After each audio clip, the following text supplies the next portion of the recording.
এক গ্রামে বাস করত এক বৃদ্ধ বুড়িমা। তার সাতকুলে কেউ ছিল না। বুড়িমা গ্রামে গ্রামে ভিক্ষা করে যা খাবার পেত তাতে তার দিন চালিয়ে নিত। একদিন বুড়িমা সকাল থেকে সন্ধে পর্যন্ত ভিক্ষা করে, কিন্তু একটুও ভিক্ষা সে পায় না। তাই মন খারাপ করে বুড়িমা ঘরে ফিরে আসে। আর ঘরেতে কোনো খাবার না থাকায় বুড়িমা একটু জল খেয়ে শুয়ে পড়ে।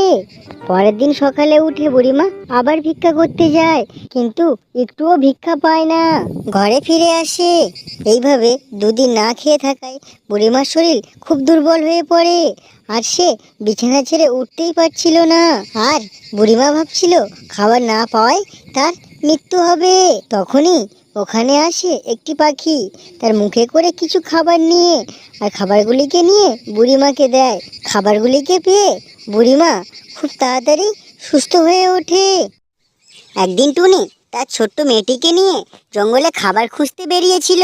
তারা যখন জঙ্গলে খাবার খুঁজছিল, হঠাৎই তাদের সামনে চলে আসে এক ভয়ঙ্কর ড্রাগন। ড্রাগনকে দেখে টুনি ও তার মেয়ে ওখান দিয়ে পালাবার চেষ্টা করে, কিন্তু ড্রাগন টুনির মেয়েকে ধরে ফেলে। আর অনেক কষ্টে টুনি ওখান দিয়ে পালিয়ে যায়। পালিয়ে গিয়ে টুনি জঙ্গলের বাকি পাখিদেরকে সব কথা খুলে বলে। এসব কথা শুনে জঙ্গলের পাখিরা খুব ভয় পেয়ে যায়, আর তারা নিজেদের বাসা ছেড়ে সব পালাতে শুরু করে। তখনই টুনি উড়ে গিয়ে একটি গাছের নিচে বসে আর কাঁদতে শুরু করে। তখনই উপর দিয়ে উড়ে যাচ্ছিল এক পরী। পাখিটিকে কাঁদতে দেখে পরীটি তার কাছে আসে আর টুনির কাছ দিয়ে সব কথা শোনে।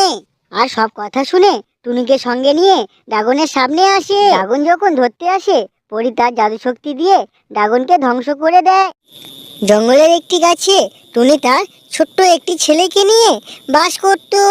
টুনিরা ছিল অনেক গরিব। সংসার চালাবার জন্য টুনি বাড়ির পাশে ছোট্ট একটি বাগানে সবজি চাষ করত, আর ওই সবজি বিক্রি করে তাদের সংসার চলতো।